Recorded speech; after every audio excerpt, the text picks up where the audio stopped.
All right, Huron Estates versus Genevieve Vigeski. Vigensky. Thank you. You're welcome. Go ahead, Mr. Visconti. So, Your Honor, counsel and I did have an opportunity to discuss the matter, and we are going to resolve this case with the entry of a conditional dismissal that gives Ms. Vigensky until January 31st to vacate the property. If she does so, the case will remain dismissed. If she doesn't, then the case would be reinstated and a judgment and order of eviction would issue contemporaneously upon presentation with no hearing. And that should resolve the matter and all claims, Your Honor. Is that your understanding, Mr. Horn? Yes, Your Honor. By January 31st, did you say?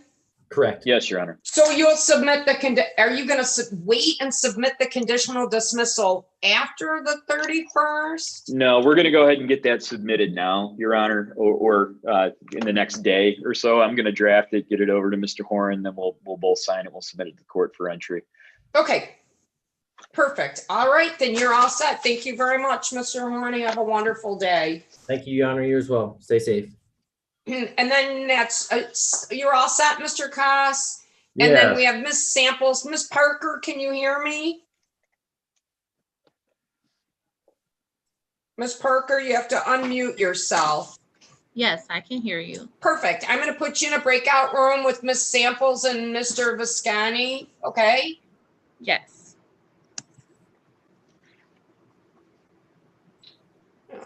Maybe I'll do it. I'm having a breakout room issue. Now let me restart it. Hang on 1 second. Okay, let's try this again.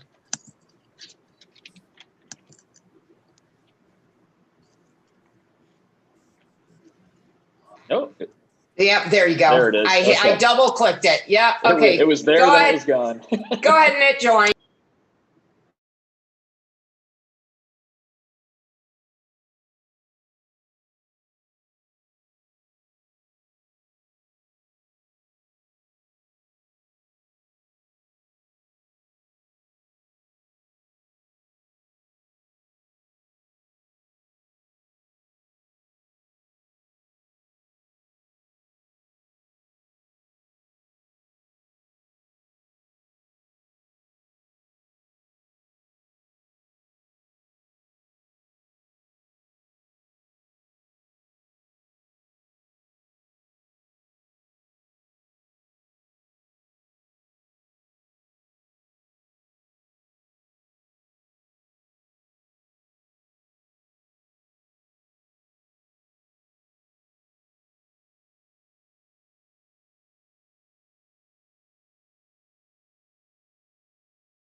Did you have enough time, Mr. Visconti? So, Your Honor, this is apparently a motion to set aside a consent judgment, and we were unable to really resolve the matter. We had a lot of time to kind of talk it through. Sure. And there was some settlement discussion, but nothing that was finalized. I actually don't have a copy of the motion to set aside the judgment, but I kind of get the gist of it. So as far as today goes, I mean, I guess we can just put the motion in front of Your Honor and let you rule on it one way or the other. There is a CDC declaration in this case. Right. So no jurisdiction can issue until February 1st either way. So it's not super pressing. And if the court were to set the judgment aside, I would ask that you try to get it back up for hearing promptly so we can get a judgment entered with what's included through January. Well, what is this is a file that was signed way back in October. And there was a total due owing of $4,600 back then. What's the total due owing today? Your Honor, the number that Ms. Samples gave me that's due through January is $82,4103. And I will just tell you that the motion is just based on that there was not that she was relying on aid from the state and it hasn't produced the way that she thought that it would, is what the motion is.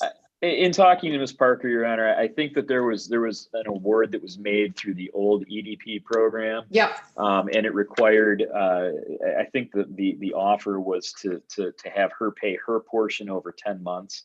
And based on the length of the repayment plan on her portion, my client rejected it. And then I think everything just kind of stopped at that point instead of going back and forth and talking about a shorter repayment plan or whatever the case may be.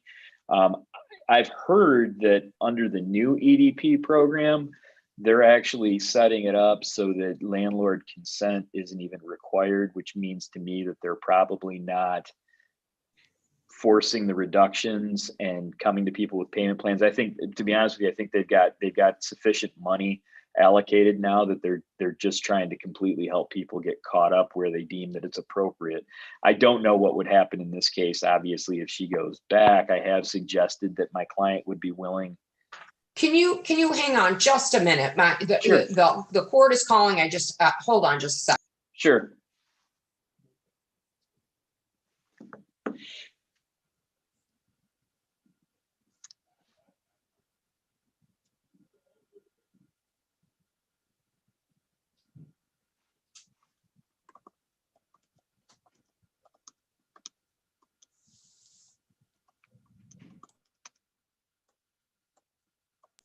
Sorry about that.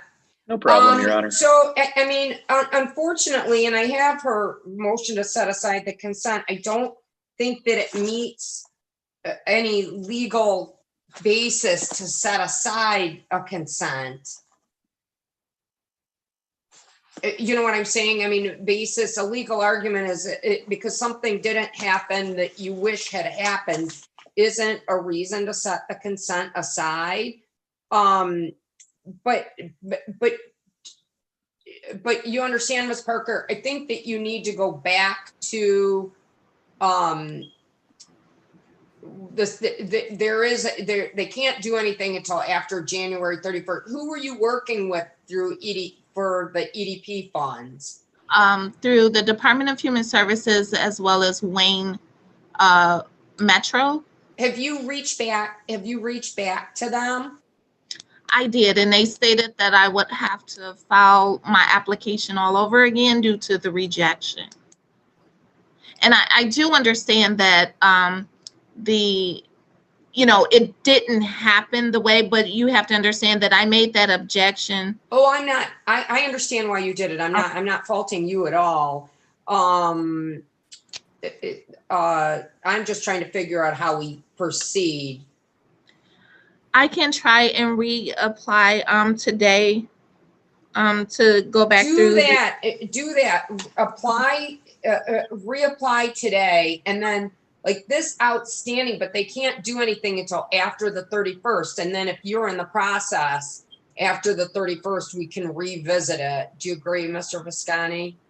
So, Your Honor, what I actually proposed, and Ms. Parker wasn't comfortable with it, but I'll still leave the offer on the table, is I'd be happy to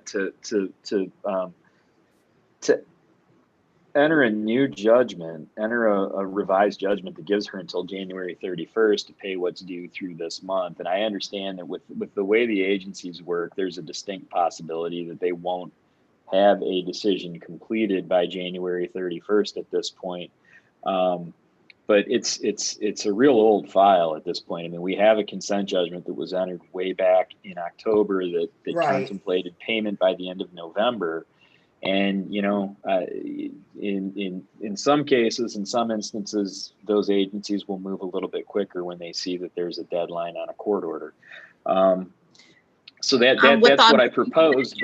But with regard, Your Honor, to how you wish to proceed, I mean, I guess the first question is the judgment going to be set aside? Certainly. No, the motion to set aside the consent is denied. There's not a legal basis to set it aside. And so I have an order prepared, Your Honor, that just says that the motion to set aside the consent judgment is denied, and an order of eviction would issue after January 31st. She can take that order. She can Yeah. take that order to them and say that that's how she's got to proceed.